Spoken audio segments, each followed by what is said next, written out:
Hello hello hello दोस्तों, क्या हाल है आप लोगों के। उम्मीद करता हूं सब एकदम अच्छा होगा। दोस्तों आज की वीडियो के अंदर हम लोग एक बहुत ही सुंदर, बहुत ही प्यारा चैप्टर करने वाले हैं और वो है क्लास 11th की अकाउंटेंसी का अकाउंटिंग इक्वेशन।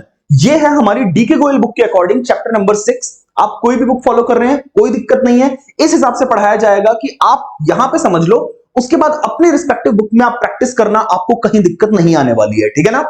मैं आपको एक चीज बता देता हूं कि ये chapter not just examination point of view से, मैं कहूंगा कॉन्सेप्चुअल कॉन्सेप्ट्स के पॉइंट ऑफ व्यू से भी सबसे इंपॉर्टेंट चैप्टर्स में से एक है। एक ये चैप्टर, एक आपका जर्नल एंट्रीज, एक आपका लेजर्स। अगर ये 3-4 चैप्टर पे आपकी अच्छी कमांड हो जाती है ना, तो सिर्फ क्लास 11th नहीं, मैं इवन क्लास 12th की बात कर रहा हूं, और उसके बाद अगर आपकी ग्रेजुएशन में अकाउंटेंसी एज अ सब्जेक्ट रहा तो आपको हर जगह बहुत हेल्प करने वाला है। और अगर आपका स्टार्टिंग में ये चैप्टर्स वीक हो गए ना, तो ट्रस्ट मी, पूरी जिंदगी आपकी सिर्फ अकाउंट्स को रटने में लग जाएगी, आप समझ कर तो कोई चीज कर ही नहीं पाओगे। ठीक है ना। तो देखो, अकाउंटिंग इक्वेशन जो चैप्टर है उसकी देखो शुरुआत कुछ इस तरीके से होती है कि कोई भी ट्रांजैक्शन हो, ट्रांजैक्शन का मतलब आपको डेफिनेटली बेसिक अकाउंटिंग टर्म्स के अंदर पता चल गया होगा। ट्रांजैक्शन का मतलब है कोई भी पैसों की लेन देन होना, यानी कि कोई भी, जैसे मैंने आपको सामान बेचा या मैंने आपसे सामान खरीदा, जहां पर भी पैसा इन्वॉल्व हो, इस तरह का कोई भी इवेंट, उसको हम ट्रांजैक्शन कहते हैं। तो अकाउंटिंग इक्वेशन किस चीज के ऊपर बेस्ड है कि कोई भी ट्रांजैक्शन आप कर लो, उसमें जो आपकी इक्वेशन है वो सेटिस्फाई हो जाएगी। इक्वेशन सेटिस्फाई होने का मतलब क्या है और इक्वेशन का मतलब क्या है? इक्वेशन का मतलब होता है समथिंग जो जिसके बीच में इक्वल टू आता है, उसकी एक लेफ्ट हैंड साइड होगी और उसी की एक राइट हैंड साइड होगी। यानी कि कोई भी ट्रांजैक्शन अगर हो जाए, तो अगर आपका LHS is equal to RHS आ जाता है, तो इसका मतलब है जो हमारी अकाउंटिंग इक्वेशन है वो सेटिस्फाइड हो चुकी है। ये आपने जो स्टार्टिंग में बेसिक मैथमेटिक्स पढ़ी होगी, उसमें इक्वेशन का मतलब तो आपको पता ही होगा, जिसके बीच में इक्वल टू है, एक लेफ्ट हैंड साइड है, एक राइट हैंड साइड है। अगर दोनों इक्वल हो जाते हैं, दैट मींस वो इक्वेशन सेटिस्फाई हो गई, अदरवाइज वो इक्वेशन सेटिस्फाइड नहीं हुई। अब यहां पर इस इक्वेशन को जो हम पढ़ेंगे, इस इक्वेशन में क्या चीज लेफ्ट हैंड में आएगी और क्या चीज राइट हैंड में आएगी, ये हम समझेंगे आगे की एक बैलेंस शीट को देखने के बाद। अब बात यह आती है कि बैलेंस शीट क्या है। तो बैलेंस शीट आपने सिर्फ बेसिक अकाउंटिंग टर्म्स में मोटा मोटा समझा होगा। मैं आपको बता देता हूं कि बैलेंस शीट क्या है। बेसिकली एक टी शेप्ड, टी के शेप में, देखो ये टी शेप्ड में क्या है, एक फॉर्मेट है जो क्या रिकॉर्ड करता है, किसी भी ऑर्गेनाइजेशन की, company, firm, sole proprietorship, anything, जो असेट्स एंड लायबिलिटीज को रिकॉर्ड करता है। असेट्स यानी कि जो चीज आपको स्ट्रेंथ देती है, जो आपको पैसा कमा के देंगी। लायबिलिटीज यानी कि जो आपसे पैसा लेकर जाएंगी। इन चीजों को जो रिकॉर्ड करती है, उस स्टेटमेंट को हम कहते हैं बैलेंस शीट। तो देखो, इसलिए अकाउंटिंग इक्वेशन का जो दूसरा नाम है वो बैलेंस शीट इक्वेशन भी है। एक बार लिख लो जरा, क्योंकि ये कुछ चीजें हैं जो एमसीक्यूज के लिए भी इंपॉर्टेंट हो सकती हैं। Accounting equation is also known as balance sheet equation.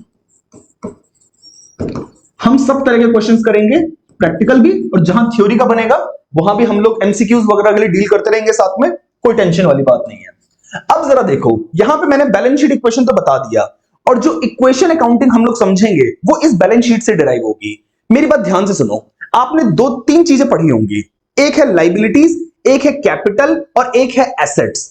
Liabilities और कैपिटल दोनों ही लायबिलिटीज होती हैं, बट इन दोनों में डिफरेंस क्या होता है कि जो कैपिटल है बेटा, उसे हम लोग कहते हैं ये हमारी इंटरनल लायबिलिटी है, इंटरनल लायबिलिटी है। ऑन द अदर हैंड, अगर सिर्फ मैं लायबिलिटी बोलूं या मैं बोलूं एक्सटर्नल लायबिलिटी, एक्सटर्नल लायबिलिटी ये एक अलग कैटेगरी है।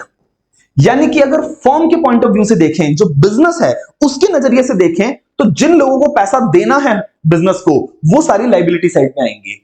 अब ये इंटरनल लायबिलिटी और एक्सटर्नल लायबिलिटी में डिफरेंस क्या है? सिंपल सी बात बता रहा हूं, मैं मेरी कंपनी का ओनर हूं। देखो ये क्या है, ये मेरी कंपनी है और मैं इसका ओनर हूं। मैंने इसमें कुछ पैसे लगाए हैं, मैंने इसमें कुछ पैसा इन्वेस्ट किया है। अब अगर बिजनेस के पॉइंट ऑफ व्यू से देखोगे ना, बेशक मैं इसका ओनर हूं, बट फिर भी जो पैसे मैंने इसको दिए हैं बिजनेस करने के लिए, ये कहेगी कि ये तो मेरी लायबिलिटी है, ये तो मेरे मालिक ने मुझे पैसा दिया है बिजनेस करने के लिए भरोसा करके। तो ये जो लायबिलिटी अपनों में ही लायबिलिटी बन रही है, इसको हम इंटरनल लायबिलिटी या कैपिटल कहते हैं। ऑन द अदर हैंड, मेरे बिजनेस की और भी कई लायबिलिटीज है, इसे कई और लोगों को पैसे देने हैं, इसने किसी बैंक से लोन ले रखा है, इसने किसी से उधार पे सामान ले रखा है, तो इसको जो पैसे देने हैं उन लोगों को, उसे हम कहेंगे एक्सटर्नल लाइबिलिटी, या सिर्फ लाइबिलिटी एक्सटर्नली होती है, ठीक है ना। तो आप देखो यहां पे कैपिटल हो गया, यहां कुछ लाइबिलिटीज हो गई। मैंने सिर्फ 3 लाइबिलिटीज का नाम लिखा है, लाइबिलिटीज और भी ज्यादा हो सकती हैं, अलग अलग नाम हो सकता है उनका। फिर आती है एसेट्स। एसेट्स में एसेट्स कोई कैटेगरी नहीं है, इंटरनल या एक्सटर्नल। यहां पे एसेट्स का सिंपल सा मतलब है जो चीज आपको पैसा कमा कर देगी वो आपकी एसेट्स होती हैं। अब जरा मेरी बात ध्यान से सुनना, अकाउंटेंसी में हमेशा जो बैलेंस शीट होगी उसमें जो लाइबिलिटी साइड होगी, जो लाइबिलिटी साइड होगी और जो आपकी अरे अरे अरे हो जा भाई हो जा, हाँ, जो लाइबिलिटी साइड होगी और जो एसेट साइड होगी वो हमेशा इक्वल होंगी। लाइबिलिटी और एसेट हमेशा इक्वल होंगी। लाइबिलिटी साइड में 2 तरह की लाइबिलिटीज है, एक है कैपिटल और एक है हमारी सिर्फ लाइबिलिटीज, जिनको हम एक्सटर्नल लाइबिलिटी भी कह सकते हैं। तो एक बात ध्यान से सुन लेना, ये लिख लो, बाद में कहीं कंफ्यूज ना हो जाओ। अगर कहीं पे सिर्फ लाइबिलिटीज लिखा हुआ है बेटा, तो समझ जाना कि वही एक्सटर्नल लाइबिलिटी है हमारी, ठीक है ना। मोस्ट ऑफ द केसेस के अंदर आपकी जो कैपिटल है, जो इंटरनल लाइबिलिटी है, उसके लिए वर्ड यूज होगा capital. Internal liability, internal liability का दूसरा नाम क्या हो सकता है? कैपिटल। तो अगर मैं एक बात कहूं कि लाइबिलिटीज और असेट हमेशा इक्वल होंगी, जो लाइबिलिटी साइड है वो हमेशा इक्वल होगी किसके बेटा? असेट साइड के। तो मैं कह सकता हूं कि लाइबिलिटी साइड में 2 चीजें हैं, एक है कैपिटल और एक है सिर्फ लाइबिलिटीज। तो देखो, liability plus capital, liability plus capital is equal to asset side में सारी की सारी एसेट्स है। यस और नो? बिल्कुल सर, सही बात है। सर एक बार दोबारा से बता दो कि इस लाइबिलिटी और इस कैपिटल में डिफरेंस क्या है? This liability is external liability, जो बाहर के लोगों को पैसे देने हैं, जैसे आपके क्रेडिटर्स, बैंक से आपने लोन ले रखा है, आपका बैंक ओवरड्राफ्ट है, उनको आपको पैसे देने हैं बाहर वालों को, तो ये आपकी external liability. Capital is internal liability, जो ओनर ने पैसा बिजनेस में लगा रखा है, यानी कि बिजनेस अपने ओनर को जो पैसा देगी, ओनर तो अपना ही है ना, तो अपने लोगों में जो लाइबिलिटी है वो इंटरनल लाइबिलिटी होती है। ये होता है एसेट्स के इक्वल। तो अगर मैं मोर प्रिसाइज अगर साइड शिफ्ट कर दूं तो मैं इसे लिख सकता हूं ना, asset is equal to liability plus capital. पूरे चैप्टर के अंदर सिर्फ इसी पे हम लोग बात करेंगे। इस इक्वेशन को हम लोग कहते हैं अकाउंटिंग इक्वेशन, और पूरा चैप्टर खत्म हो जाएगा। मैं ट्रस्ट मी, पूरा चैप्टर खत्म हो जाएगा, हम सिर्फ इस इक्वेशन को सेटिस्फाई करने में लगे रहेंगे।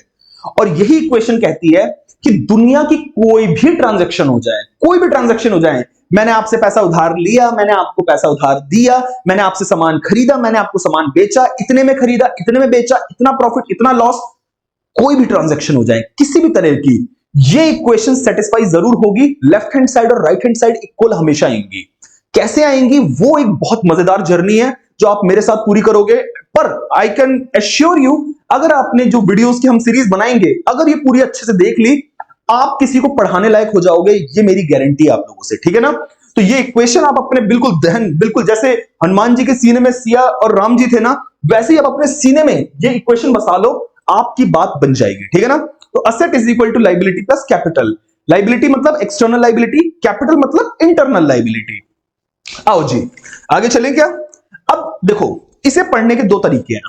एक है कि मैं आपको अलग अलग से मैं इक्वेशन बताऊं और उससे फिर आपको काम कराना चालू कर दूं, उसमें टाइम भी वेस्ट होगा और शायद आप बहुत इंटरेस्टेड भी नहीं होंगे। मेरा मुद्दा क्या है, मैं 2 तरह के टाइप के क्वेश्चन यहां पे बनेंगे, 2 प्रैक्टिकल। एक है जिसमें फुल फ्लेज आपको अकाउंटिंग इक्वेशन बनानी होती है, जो कि बहुत बड़ी सी दिखती है, और दूसरा क्वेश्चन है जिसमें अकाउंटिंग इक्वेशन नहीं बनानी, बट आपको इस इक्वेशन को यूज करके कुछ न्यूमेरिकल्स को सॉल्व करना होगा। वो बहुत इजी तरीका है क्वेश्चंस करने का। हमारा मेन मुद्दा होगा कि हम पूरा का पूरा जो अकाउंटिंग इक्वेशन का फॉर्मेट है, हम उसको सीखें और उसके थ्रू सीखें कि कैसे अकाउंटिंग इक्वेशन सेटिस्फाई होगी, नो मैटर व्हाट, कि आपको जो ट्रांजैक्शन दे रखी है वो क्या है, ठीक है ना। तो मैं डायरेक्टली क्वेश्चन कराऊंगा और क्वेश्चन के थ्रू आप लोगों को समझाऊंगा कि कैसे क्वेश्चन अटेम्प्ट करना है और कैसे इस इक्वेशन को सेटिस्फाई करना है। फाइन, आइए सबसे पहले हम लोग करने वाले हैं हमारी इलस्ट्रेशन नंबर 2। ये डीके गोयल बुक से है। आप टीएस अग्रवाल अगर फॉलो कर रहे हो, डोंट वरी, सिर्फ अभी जो मैं सामने क्वेश्चंस करा रहा हूं वो कर लो, बाकी आप किसी भी बुक से फिर अपने हिसाब से कर लेना, आपको दिक्कत नहीं आने वाली, ठीक है ना। इसके थ्रू हम लोग सीखेंगे कि कैसे हम लोग अकाउंटिंग इक्वेशन बनाएंगे आइए जरा देखते हैं। सबसे पहले फॉर्मेट के लिए आप लिखेंगे अकाउंटिंग इक्वेशन। अब आपको देखो कितने कॉलम्स बनाने हैं, अभी मत बनाना, पहले एक मैं आपको सजेशन दे देता हूं कि आप अपनी नोटबुक को वर्टिकली की जगह, ये जो पोर्ट्रेट मोड में होती है ना, इसकी जगह आप इसको ऐसे लिटा के लैंडस्केप मोड में आप कर लो, तभी ये बन पाएगी, अदरवाइज पूरे पेज में आ नहीं पाएगी आपकी, ठीक है ना। आओ जी, अब जरा देखना, सबसे पहले आप लोग लिखोगे सीरियल नंबर, एकदम पतला सा कॉलम, क्योंकि आपके लिए आपका स्पेस बहुत कीमती है, यहां पे स्पेस मैनेजमेंट बहुत इंपॉर्टेंट है। सीरियल नंबर का एक बहुत पतला सा कॉलम आप बना लो। फिर आप बना लो अपना किसका, पर्टिकुलर्स का कॉलम बना लो, पर्टिकुलर्स। पर्टिकुलर्स का कॉलम बस डिसेंट, जितना पर्टिकुलर्स लिखने में स्पेस यूज हो रहा है उससे थोड़ा एक्स्ट्रा स्पेस आप यूज कर लो, उससे ज्यादा नहीं। फिर इससे अगला कॉलम बनेगा बेटा आपका असेट्स का। असेट्स का सबसे बड़ा कॉलम अगर किसी चीज का बनना है तो असेट्स का बनना है। असेट्स का कॉलम आप लगा लो कि ठीक ठाक साइज का, आपका ऑलमोस्ट आधा या आधे से थोड़ा कम पेज जो होगा वो सिर्फ एसेट कॉलम के लिए रखो, ठीक है ना। असेट के लिए मैंने देखो ले लिया इतना पेज, ठीक है ना। अभी आपको अंदाजा हो जाएगा, धीरे धीरे 2 से 3 क्वेश्चन करोगे, आपको बताने की जरूरत नहीं पड़ेगी मुझे, अदरवाइज वही काटना पीटना पड़ेगा बहुत ज्यादा। फिर आपको असेट्स के बाद क्या करना है, इक्वल टू लाइबिलिटी का कॉलम लिखो, लाइबिलिटीज। लाइबिलिटीज का कॉलम असेट जितना चौड़ा नहीं, बट हाँ उसमें आप थोड़ा सा स्पेस छोड़ो, लाइबिलिटीज को आप लाइक इतना ऐसे इतना बड़ा रख लो। एक प्रोपोर्शन याद रखो कि असेट्स इतना है तो लाइबिलिटीज उससे रेस्पेक्टिव में थोड़ा छोटा। फिर लास्ट आप कर दो, यहां पे लिख दो प्लस का साइन लिख दो, और फिर आप यहां पे लिख दो कैपिटल का कॉलम, कैपिटल। और कैपिटल का कॉलम सिर्फ कैपिटल लिखने में जितना स्पेस लग रहा है आप सिर्फ उतना बड़ा कॉलम बना दोगे, कोई दिक्कत नहीं है, आपका काम चल जाएगा आराम से, ठीक है ना। यहां पे आप एक तरीके से देखो तो मैंने इक्वेशन लिख दी है, asset is equal to liability plus capital, equal to उस साइड चला जाए इस साइड आ जाए कोई इससे फर्क नहीं पड़ेगा, प्लस उस साइड चला जाए इस साइड आ जाए कोई फर्क नहीं पड़ने वाला है। आप इस तरीके से आप एक काम करो, लिख लो, ये लो, ये मैंने लिख दिया asset is equal to liability plus capital. अब मेरी बात सुनो, इसके बाद आपको क्या करना है, आपको स्पेस छोड़ना है थोड़ा सा। कितना स्पेस छोड़ना है, लाइक आप 1 लाइन या 2 लाइन का स्पेस छोड़ देना, 2 लाइंस का आप स्पेस छोड़ देना। उसके बाद आप लिखोगे क्या, ट्रांजैक्शन नंबर। सबसे पहले आपकी जो पहली ट्रांजैक्शन है, यहां पे आप ट्रांजैक्शन लिखोगे ध्यान से, ठीक है ना। अब यहां पे हम देखेंगे क्वेश्चन में कि क्या हमको ट्रांजैक्शन दे रखी है। ध्यान से देखना बेटा, मुकेश नाम का बंदा है, ठीक है ना, उसने स्टार्ट किया है अपना बिजनेस किसके साथ, कैश के साथ। कोई भी बंदा अपना बिजनेस शुरू करता है तो उसमें पैसा लगाता है, बिल्कुल सही बात है। पहले एक चीज क्लियर समझ लेना, सेपरेट लीगल एंटिटी या बिजनेस एंटिटी कॉन्सेप्ट के अकॉर्डिंग जो ओनर है और जो उसका बिजनेस है, मान लेते हैं ये है बिजनेस और ये कौन है, ये है इसका ओनर। और एग्जांपल अच्छा ले लेते हैं कि ओनर का नाम क्या है, विनय पाठक यानी कि मैं, और इसके बिजनेस का नाम क्या है, commerce with Vinay, CWV। CWV और जो विनय है ये दोनों सेपरेट लोग हैं। विनय ने इस बिजनेस को शुरू करने के लिए कितने रुपए इन्वेस्ट करे हैं, 80,000 रुपीज, 80,000 रुपीज इसमें इन्वेस्ट करे हैं। ये बिजनेस के लिए क्या हो जाएगा, एक लाइबिलिटी हो जाएगा। पॉइंट ऑफ व्यू, ध्यान से मेरी बात सुनो, हम पूरा चैप्टर बिजनेस के पॉइंट ऑफ व्यू से कर रहे हैं, इसके पॉइंट ऑफ व्यू से नहीं। विनय गया भाड़ में, कोई विनय से मतलब नहीं है। बिजनेस के लिए कौन चीज क्या है, असेट है, लाइबिलिटी है, इनकम है, एक्सपेंस है, क्या है, वो बिजनेस पॉइंट ऑफ व्यू से देखना है, ठीक है ना। तो जो पैसा 80,000 इसने इसमें इन्वेस्ट किया वो बिजनेस के लिए क्या बन जाएगी, कैपिटल। बिल्कुल सही बात है, कैपिटल बन जाएगी। और बिजनेस, एक बात बताओ, 2 इंपैक्ट्स आएंगे। क्या इंपैक्ट आएंगे, बिजनेस कहेगा मेरे पास पैसा आया, मेरे पास पैसा आया, कैश आया है ना, तो इसका कैश बढ़ गया, बिजनेस का कैश बढ़ गया, कितने रुपए से, 80,000 रुपए से। पर कैश के साथ साथ क्या बढ़ी है, एक लाइबिलिटी। लाइबिलिटी कौन सी है, कैपिटल। कैपिटल इंक्रीज हो गई है, कैपिटल भी बढ़ गई है फॉर्म के अंदर, कितने रुपए से, 80,000 रुपए से। यस और नो, बिल्कुल भाई। विनय से जो पैसा मिला है वो फ्री में थोड़ी ना दिया है, विनय ने पैसा इन्वेस्ट किया है कि ओए बिजनेस कल तेरे से वापस ले लूंगा मैं। तो बिजनेस कह रहा है ठीक है सर, आपने जो पैसा दिया, असेट कैश आई मेरे पास। दूसरी तरफ एक आपकी कैपिटल भी क्रिएट हो गई, कैपिटल भी बढ़ गई 80,000 से, ठीक है ना। अब इस चीज को देखो कैसे शो करना है। सबसे पहले लिखना क्या है, Mukesh started business with cash, same चीज यहां पे रिपीट कर दो, Mukesh started business with cash.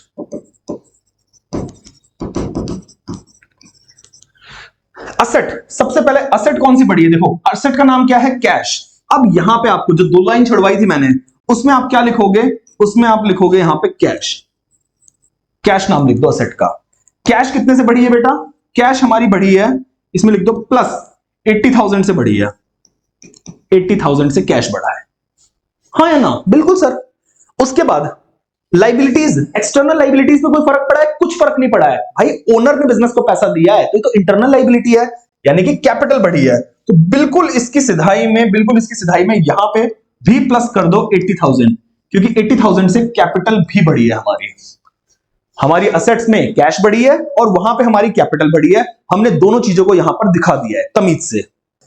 अब ध्यान से मेरी बात सुनना, यहां पर लाइबिलिटीज क्या बढ़ी है हमारी, लाइबिलिटीज तो कुछ बढ़ी नहीं है, तो लाइबिलिटीज में आप यहां पे क्या कर दो, +0 लिख दो, सिर्फ +0 लिख दो। और अगर आप देखो इस ट्रांजैक्शन ने सेटिस्फाई कर दिया इक्वेशन, एसेट यानी कि 80,000 इज इक्वल टू लाइबिलिटी यानी कि 0 + 80,000 capital, liability plus capital, 0 + 80,000 is 80,000 and ये भी 80,000 है, यानी कि asset is equal to liability plus capital वाली इक्वेशन सेटिस्फाई हो गई। हम यही तो चाहते थे, हमारी बात बन गई। फिर उसके बाद अब आप लिखोगे क्या, ट्रांजैक्शन नंबर 2। पहली दो ट्रांजैक्शंस आप एक के बाद एक लिख सकते हो, उसके बाद आपको एक न्यू इक्वेशन फॉर्म करनी पड़ती है। कैसे फॉर्म करेंगे, I will tell you that, ठीक है ना। अब देखो दूसरी ट्रांजैक्शन क्या है, परचेज्ड गुड्स फॉर कैश, नाम लिख लो, purchased goods for cash, goods purchase किए हैं कैश में। अब ध्यान से सुनो, दिमाग अपना घोड़े की तरह दौड़ाओ। गुड्स अगर परचेज किए हैं कैश में, तो बिजनेस के पॉइंट ऑफ व्यू से सोचो, बिजनेस के पास क्या आया होगा, गुड्स आए होंगे। गुड्स मतलब एक तरीके से स्टॉक कह सकते हैं, स्टॉक, गुड्स को आप कह सकते हो स्टॉक ऑफ गुड्स, ठीक है ना। तो गुड्स को आपको नाम लिखना पड़ेगा स्टॉक, कि आपके स्टॉक बढ़ गए हैं, आपके पास सामान आया, कितने से बढ़ गए हैं, 28,000 रुपीज से बढ़ गए हैं, ठीक है। बट आपने गुड्स को परचेज किया है कैश में, तो सामान आपके पास आया होगा, स्टॉक आया होगा, पर कैश आपके पास से गया होगा, तभी तो कैश में खरीदा है आपने, यानी कि कैश गया होगा तो कैश माइनस हो जाएगा, कैश कम हो जाएगा, यानी कि कैश आपका क्या हो गया है, कम हो गया है। कितने से, 28,000 से। दो इफेक्ट जो होने से हमने यहां पे लिख दिए, इसके अलावा कोई इफेक्ट होगा ही नहीं, ना ही इन पे कोई फर्क पड़ेगा लाइबिलिटी पे, ना ही कैपिटल पे कोई फर्क पड़ेगा। यानी कि आपने 28,000 का क्या खरीदा है, आपने 28,000 रुपए के गुड्स खरीदे हैं कैश में, जिससे आपका स्टॉक तो बढ़ गया पर कैश कम हो गया। तो अब क्या लिखेंगे, देखो कैश कम हुआ है तो हम माइनस कर देंगे, कितना, 28,000 से कैश कम हो गया। बट रोने की बात नहीं है, साथ में क्या हुआ है, हमारा एक स्टॉक है, असेट का नाम लिख दो स्टॉक, ठीक है ना। और स्टॉक हमारा कितने से बढ़ गया है बेटा, हमारा 28,000 से बढ़ गया है, इसके बगल में ही लिख दो 28,000। यस और नो, यस सर, बिल्कुल सर। उसके बाद यहां पर लाइबिलिटीज में कोई फर्क पड़ा है, नहीं, कैपिटल पे कोई फर्क पड़ा है, नहीं, हमने 0 कर दिया, एज सिंपल एज दैट। इसके बाद सर, इसके बाद क्या करेंगे, थोड़ा सा बता दो, बताता हूं, वेट अ मिनट। अब देखो हमें क्या करना है, दो इक्वेशन जैसे दो ट्रांजैक्शंस लिख दी, अब इनको आपस में प्लस माइनस करो। क्या करना है, यहां पे आप लिखोगे न्यू इक्वेशन, कलर चेंज कर देते हैं, न्यू इक्वेशन।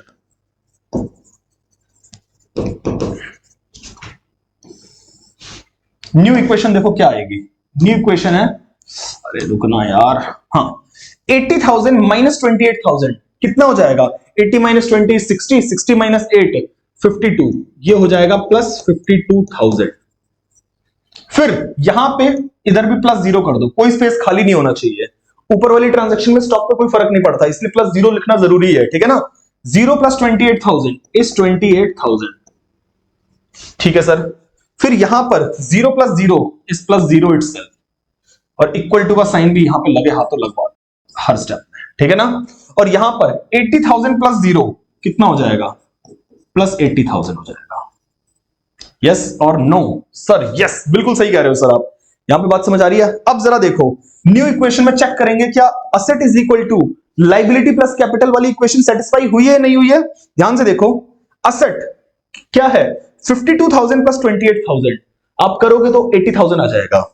ये साइड असेट साइड हमारी 80,000 है, is equal to liability plus capital, liability plus capital देखो कैसे आएगी, 0 + 80,000 इज 80,000, यानी कि हमारी जो न्यू इक्वेशन बनी है वो सेटिस्फाइड हो रही है। यानी कि हमने तीनों स्टेप्स में, चाहे ये हो या फिर ये हो, तीनों के अंदर हमारी इक्वेशन सेटिस्फाई हो रही है, यानी कि हम लोग बिल्कुल सही जा रहे हैं, कोई गड़बड़ नहीं कर रहे, कोई दिक्कत नहीं कर रहे।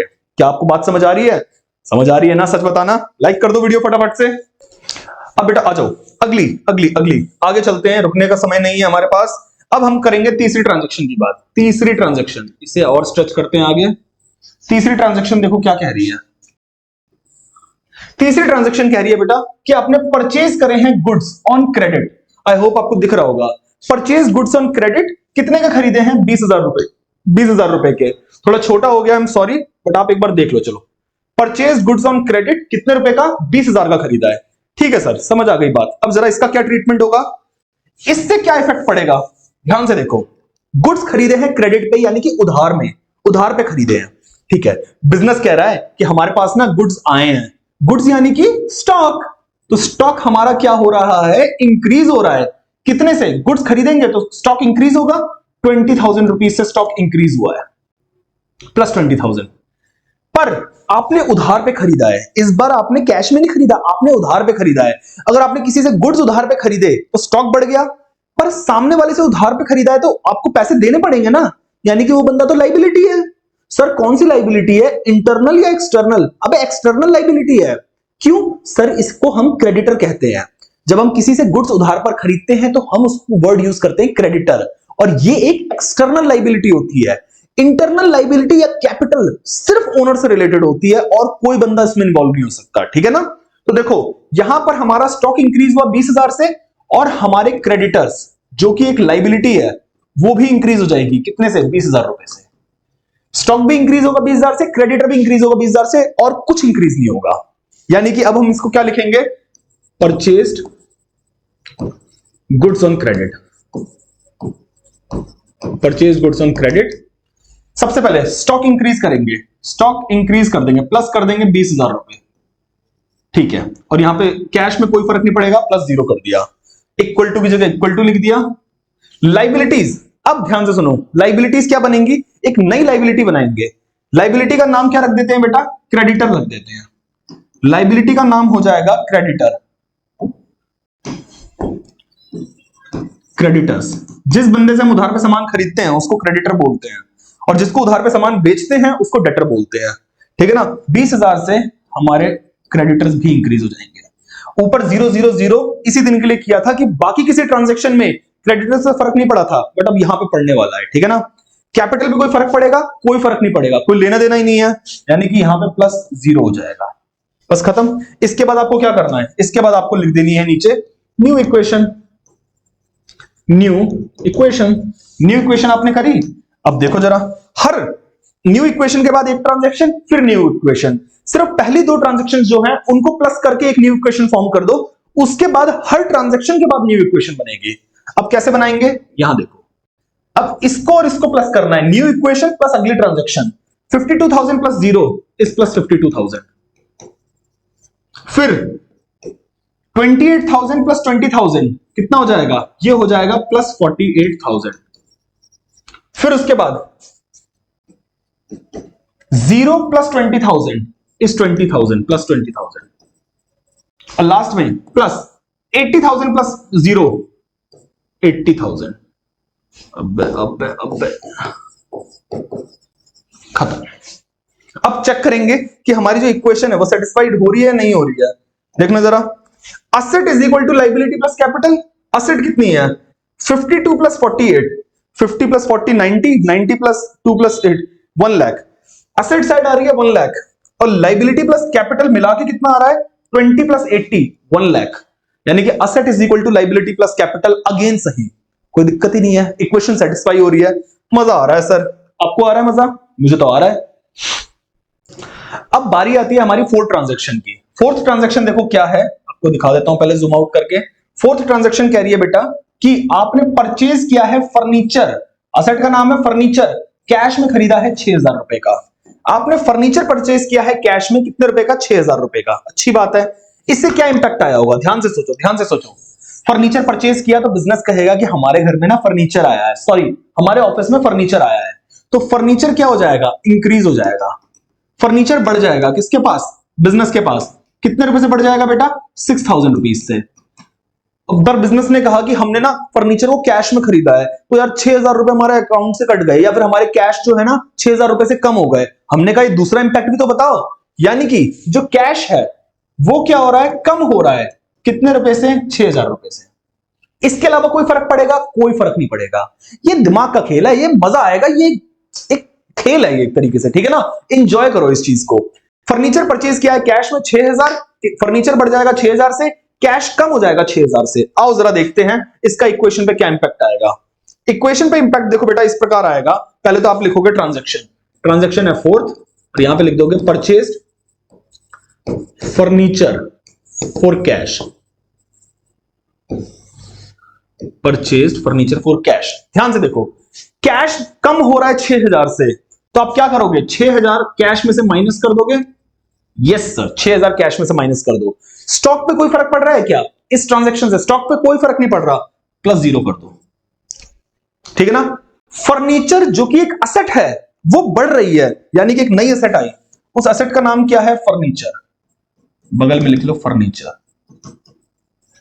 फर्नीचर क्या हो रहा है? बढ़ रहा है। कितने में? सॉरी, फर्नीचर एक नई एसेट हो जाएगी, इसको हम बढ़ाकर दिखा देंगे कितने रुपए से बेटा? 6,000 रुपीज से। तो आप बगल में लिख लो 6,000, और बाकी अब देखो ऊपर ये पूरा खाली हो रखा है ना, इसमें +0 कर दो। ये तरीका है करने का इस क्वेश्चन को। लाइबिलिटी और कैपिटल कह रहे हैं हमें क्या फर्क इस ट्रांजैक्शन से, हमारा क्या लेना, इसमें मेरा क्या फायदा? पुनीत सुपरस्टार कहता है ना, आ जाओ, इसमें इसका कोई फायदा नहीं है, इसलिए +0 करके हमने बात क्लोज कर दी। अब क्या लिखेंगे? अब सीधे न्यू इक्वेशन लिखेंगे। अब लिखेंगे हम न्यू इक्वेशन। अब देखो न्यू इक्वेशन के लिए क्या करेंगे, पिछली इक्वेशन और इस ट्रांजैक्शन को हम क्या करेंगे, प्लस माइनस करेंगे, जो भी होना है। 52,000 minus 6,000, 52,000 minus 6,000 is 46,000। Yes, 46,000 plus में 46,000, 4 सही नहीं लिखा, 46,000। फिर उसके बाद प्लस हम लोग क्या करेंगे, 48,000 प्लस 0 इज 48,000, फिर 0 प्लस 6,000 इज 6,000, और फिर यहां पे is equal to 20,000 plus 0 is plus 20,000, तो यहां पे प्लस 80,000 प्लस 0 इज 80,000। लो जी, हमने फोर्थ ट्रांजैक्शन भी कर ली।